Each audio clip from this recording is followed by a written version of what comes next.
Tonight, the sun will set behind something. A roof, a hill, a wall of buildings. You will not notice. Your room will still be bright. Your phone will still glow. Somewhere in the back of your body, an old clock will start ticking down anyway, the same one that ticked down inside every ancestor you have ever had. Imagine you are standing at the edge of a small clearing. The sky is bleeding red into purple. The fire was lit 10 minutes ago. It has not yet caught its full strength. You can smell the smoke. You can taste it on the back of your tongue. You can hear the wet sound of a child eating. The air on your face is colder than it was a minute ago. Behind you, the tree line is going from green to black in less than a minute. You are watching color leave the world. You have watched it your whole life and never given it a name. Sunset, dusk, twilight. 3 soft words for the same hard moment. The moment your species learned to fear and then learned to use. This is the hour after the sun dies. And for 300,000 years, it was the most dangerous hour of the day. Not the night, the threshold. The thin band of time when the sun was gone but the dark was not yet certain. When the predators that hunted in twilight came down to the water first. When the eyes of the group could no longer see what was moving in the trees. But the eyes of the things in the trees could already see them. Your visual system needs nearly 30 minutes to adapt to low light.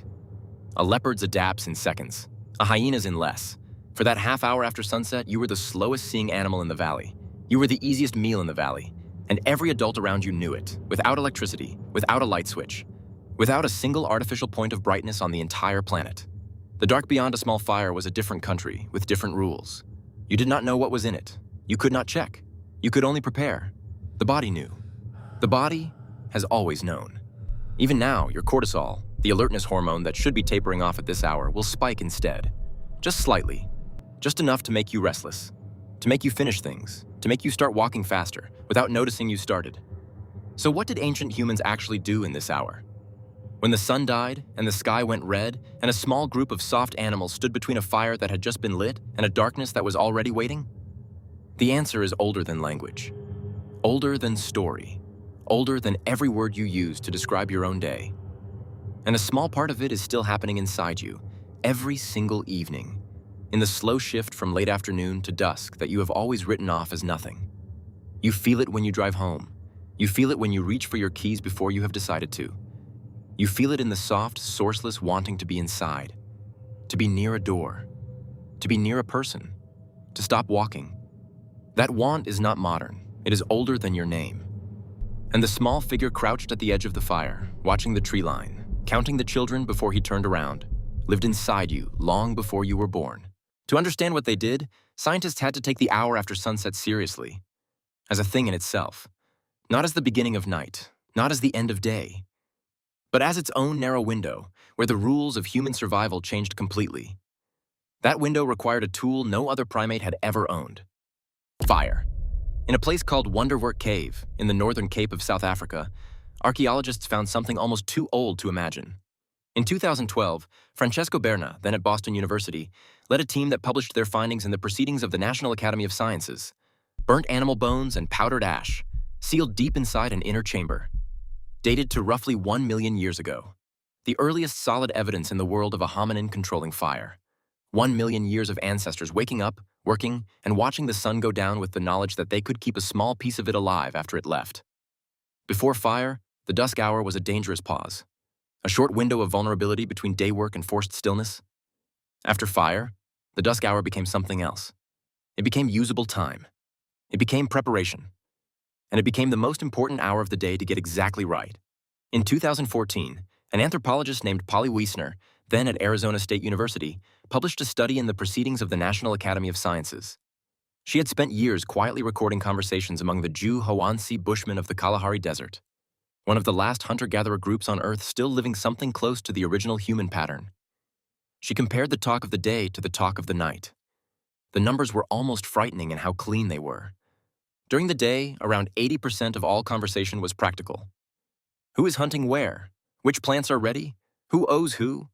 Logistics, complaints, negotiations. But once the sun went down and the group pulled in close to the fire, 81% of conversation became something else entirely. Stories, myths, spirit talk, tales of people far away, adventures from a generation ago, the dead, called by name in the firelight.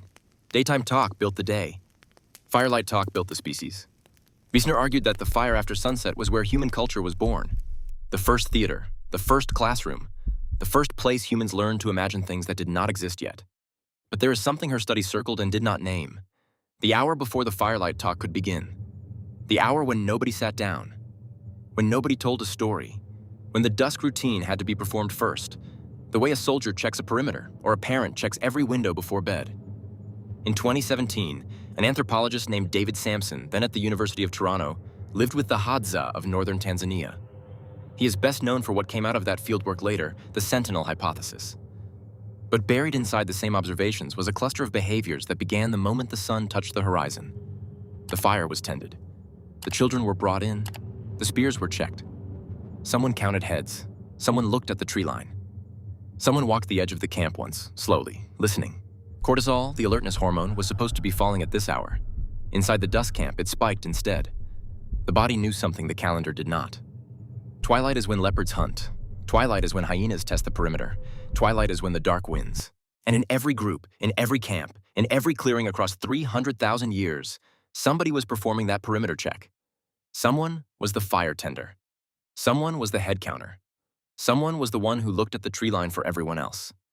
Not assigned, not voted in, just the one who could not relax until the count was right. Picture him now, a small hunched boy, no taller than your hip. An animal hide on his shoulders, eyes too big for his face. He is not the watcher of the deep night. That comes later, when the others sleep. He is the watcher of this hour, the fire tender, the tribe gatherer, the one who has to decide who is inside the firelight circle. Before the firelight circle is all there is. He counts the children. He checks the fire. He listens to the line. And he does it again. Because the count was right a minute ago, and that is not the same as right now. He counts the children. He checks the fire. He listens to the line. The sun goes the rest of the way down. The sky stops bleeding. The smoke rises into colder air. Somewhere past the last tree, something steps forward, then steps back, then waits. And he stands between his people and that thing.